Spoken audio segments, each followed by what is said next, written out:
My name is Eleanor Whitford. I am 62 years old, a widow and the mother of the groom. I stood beneath crystal chandeliers and gold-trimmed drapery, watching guests raise glasses beneath cascading white roses and soft jazz. It was a wedding fit for royalty, a day my son Andrew had dreamed of, and a celebration I had paid for entirely.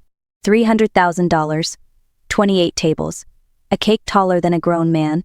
Every detail sparkled with perfection. Until the moment the microphone changed everything. Andrew's bride, Madeline Cooper, lifted her champagne flute, her diamond bracelet catching the light like a blade. With a bright laugh and too much confidence, she gestured toward me and said the sentence that cut through music like shattered ice. "Here is the old fat pig we all have to tolerate." Laughter rose at her table, not polite, not uncomfortable, loud, full, entertained, as though humiliating me was part of the festivities. I stood in my emerald dress, posture straight, expression calm. The sting burned beneath my ribs, but humiliation did not break me. It awakened something ancient, collected, powerful. And then silence fell like glass hitting marble. Madeline's father, Gregory Cooper, froze mid-sip. Color drained from his face. His eyes widened with recognition and dread. "You are Eleanor Whitford," he stammered, "the new chief executive officer of Cooper Holdings." Chairs stopped moving. Voices stopped breathing. The laughter evaporated like mist. I smiled, just enough to be felt more than seen. "Yes, Gregory, I begin next week. Your board approved it without opposition." Madeline's confidence cracked. Her mother shifted nervously. The smirk faded from the bride's lips, replaced by something fragile. Awareness, fear, consequence. I did not defend myself. I did not raise my voice. Revenge does not shout, it waits. It sharpens. The wedding carried on, music swelling back through the hall, but the tone was different. Respect walked in where mockery once stood. Eyes that once mocked me now followed me with caution, curiosity, and something close to regret. They believed they were laughing at a powerless old woman. They had no idea they were laughing at the woman who owned their future. That was the moment everything began.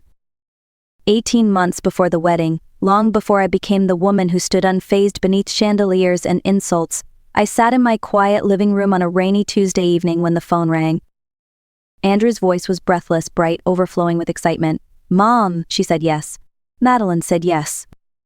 I closed the spreadsheet open on my laptop and let the moment settle warm inside me. My son was getting married. For 31 years I had been mother and father to him. I taught him to ride a bike, helped him memorize spelling lists, held him through fevers and heartbreaks. His voice like that, full of joy, could move mountains inside me. "Tell me everything," I said. He did. The candlelit dinner, the ring that glittered like a promise he was determined to keep, the moment she cried and whispered forever. I listened, smiling into the curve of my wine glass. But excitement has shadows. They arrived later. A month passed before the second call came. Andrew cleared his throat the way he always did when he needed something expensive. "Mom, weddings are costly. Madeline has dreamed of something elegant like her sister's ceremony at the Beaumont." I asked gently, "How much help are you hoping for?" He hesitated. "Perhaps 200,000, maybe 3. Silence is often the most honest language in finance. I thought of every night shift I worked after his father died, every scholarship application we filled out together, every dream I wanted for him. And I said yes. Not because I was wealthy, not because I was obligated, but because love makes generosity feel like oxygen. You forget it can suffocate you if given without measure. That yes would be the seed of everything that followed. The joy, the betrayal, the awakening. But I could not see it then.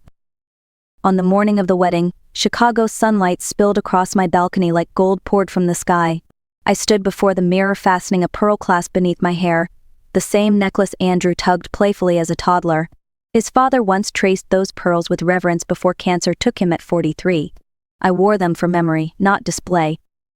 At the cathedral, I tied Andrew's bow tie the way I once tied his shoes. "Thank you for everything, Mom," he murmured.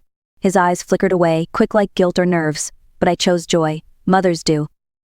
The ceremony was flawless. White roses, string quartet, Madeline floating down the aisle like winter silk. The applause sounded like thunder softened by love. I cried quietly behind a lace handkerchief. The reception hall sparkled brighter than memory. Staff glided between tables with champagne. Gold flatware gleamed beneath candlelight. I could taste pride like sugar beneath my ribs, I believed I had done something good, something beautiful. Until the microphone clicked on. Madeline's laugh cut through the music like something sharp. Here is the old fat pig we all have to tolerate. Her friends laughed, her cousins laughed, even Andrew did not speak. I stood still, breath steady, heart steady, and then the shift came like a second storm in the same sky. Gregory Cooper paled as recognition hollowed his face. The room watched as he approached me with trembling politeness. "Mrs. Whitford," he stuttered, "we did not know you were joining Cooper Holdings as chief executive." And there it was, the power they never imagined I carried. Madeline's smile cracked like porcelain dropped on tile. Her mother's posture straightened with sudden caution. Their laughter curled into silence, stiff and sour. I lifted my glass and simply said, "I look forward to our future collaboration." Not one word of anger, not one tear shed. But something inside me shifted permanently. Love no longer meant sacrifice without thought. Respect would now have a price. And for the first time I understood I was done being small so someone else could feel big. Monday morning arrived with the crisp bite of Chicago autumn. I woke before the sun, pulled my hair into a clean twist, and stepped into a charcoal suit that fit like authority. Pearls stayed in their box. Today required steel. At exactly 9 o'clock, I walked through the glass doors of Cooper Holdings headquarters. Staff paused mid-stride as if air thickened. No one expected the mother of the groom to enter like the woman who now owned the room. Yet that was precisely who I was. Gregory Cooper waited in the boardroom, posture rigid, eyes swollen with sleepless apology. "Mrs. Whitford, thank you for meeting with me." His voice wavered under the weight of uncertainty. I sat at the head of the table. "Let's clarify one thing before we begin." I opened a slim leather portfolio and placed documents before him. Stock transfers, voting rights, board approvals, dates signed quietly over 15 years of work and patience. The truth landed with the weight of marble.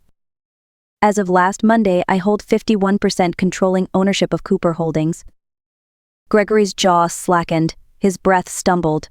He looked at the pages again as though numbers might show mercy if read twice. They did not. "Your board invited me here because they wanted growth, fresh leadership, strength." My voice remained even. "You mistook me for a wedding accessory." He swallowed hard. "What do you want?" The question tasted like surrender. "First, employee health benefits will be modernized, full coverage, mental health included. Retirement strengthened. Over 300 staff have built this company. They deserve more than scraps." He blinked. "That will cost millions." "It will cost less than losing good people. We move forward Thursday." Second, internal salaries tied to family name rather than contribution end immediately. Positions will reflect work, not bloodline. A muscle in his cheek twitched. "You would remove relatives?" "I would require them to earn their place."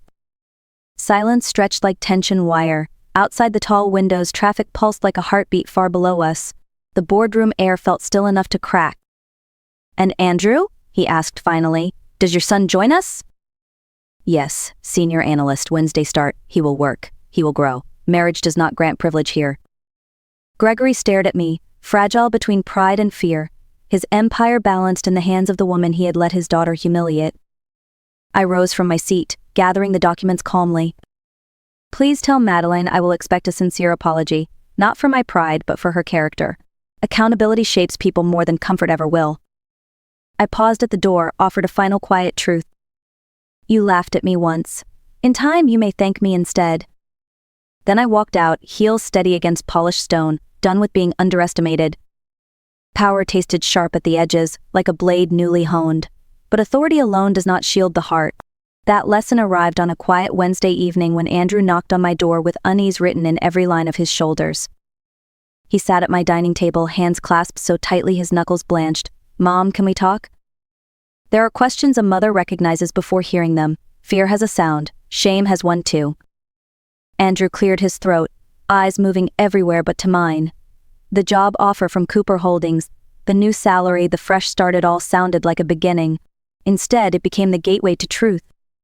He reached into his coat pocket and slid a manila envelope across the table.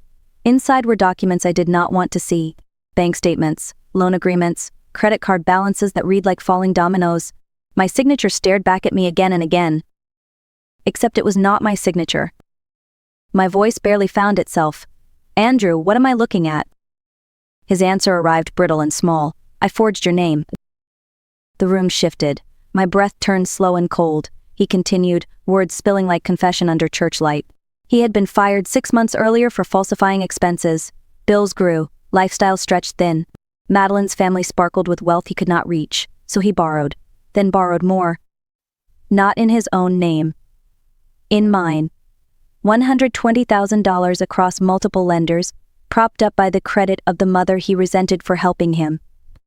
I looked at the boy I raised, honest, kind, once full of promise, now a man cracked beneath his own pride. You told Madeline I controlled you, I said softly, that I used money to hold on to you. He nodded, tears breaking loose. I was ashamed to admit I needed you. Pretending you were overbearing made my failure easier to swallow. The truth settled heavy, not sharp like insult, but dense like grief. I did not shout. Silence held more weight than fury. After a long moment, I spoke clearly, measured like a verdict.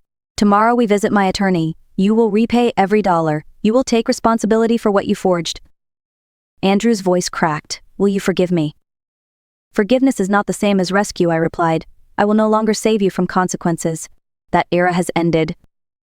He wept quietly, and I, for the first time in 31 years, did not comfort him. Love does not mean carrying a grown man who has chosen not to stand. He would learn to walk by falling first. Saturday evening arrived with the kind of hush old houses hold, a quiet that listens more than it speaks. I set the table for 3, silver polished, crystal shining, food warm beneath linen covers. If a conversation was going to break the bones of my past, it would do so over dignity, not chaos. Andrew and Madeline arrived on time. He looked hollowed by days without sleep. She looked like a woman standing on sand watching the tide steal land beneath her feet. We exchanged polite greetings, each word sweetened too thin to hide tension. Dinner began with harmless conversation, weather and work and wedding gifts, but truth does not wait forever. Halfway through the main course, I set my fork down and looked at my son. Andrew, we need to speak honestly. He swallowed hard. I know. Madeline's gaze trembled between us like a lantern in wind. Andrew, I said, you told your wife I controlled you with money. That I intruded. That I made decisions for you. Tell me, when did my support become a burden? His voice cracked. Mom, I never meant. No, tonight we mean every word.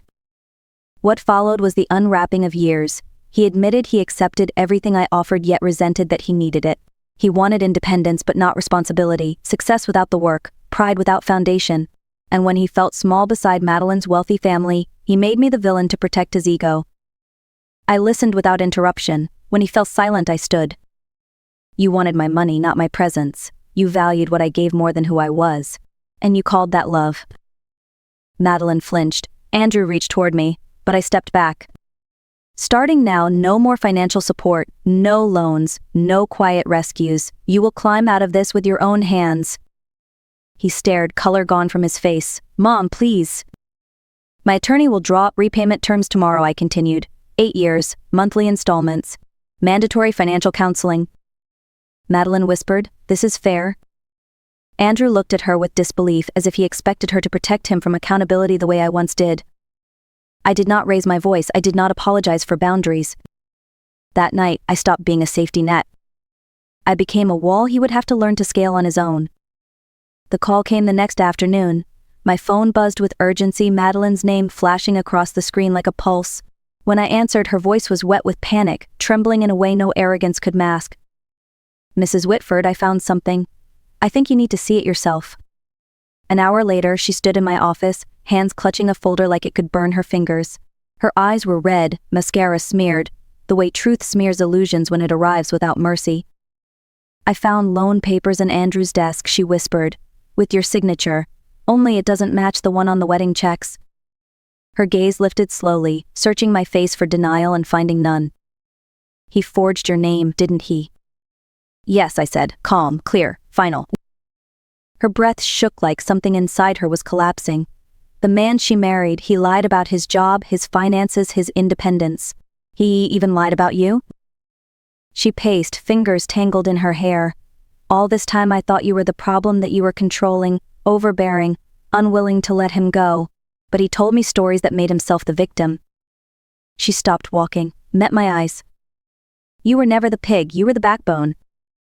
The sentence struck something deep and old, not flattery, Recognition. I offered her a seat, but she sank to it as if gravity itself had strengthened. Tears came, but not angry ones. Real, human, raw. "I owe you an apology," she said, "not the polite kind. The real one." She took a breath, voice stripped of pride. "I judged you without knowing you. I believed him because it was easier than questioning who he was. I am sorry for every laugh, every word, every assumption." I nodded once. Acceptance, not indulgence. Madeline stood. "I think I need time to decide what kind of marriage I am actually in. I am going to stay with my parents for now." I did not beg her to stay, did not tell her to fight. Choices grow stronger when earned, not forced. As she walked out, she looked back only once. "You deserved better than what we gave you." And for the first time since the wedding, the apology felt like truth, not performance. The following week moved like slow thunder across the city skyline. News of restructuring spread through Cooper Holdings. Departments tightened, salaries realigned, nepotism no longer bought titles. People began working like the walls were real again, not padded with privilege. And for the first time in years, the company breathed like something alive. I spent mornings reviewing contracts, afternoons meeting employees who looked surprised to be heard, and evenings sitting beside the window watching Chicago glow like a furnace of possibility. Power did not feel like victory, it felt like clarity.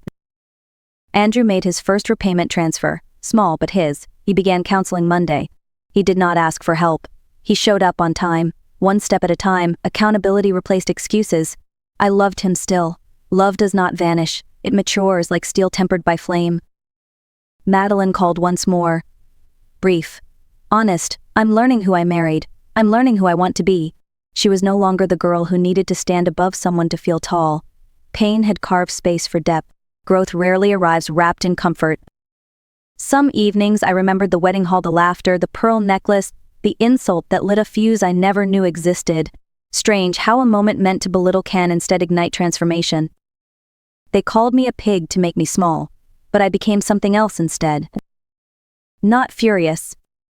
Not spiteful. Not vindictive. Unapologetically awake. I will not return to silence. I will not water myself down for acceptance. I will not be the mother who pays to be tolerated. We teach people how to treat us, and sometimes we must relearn how to treat ourselves.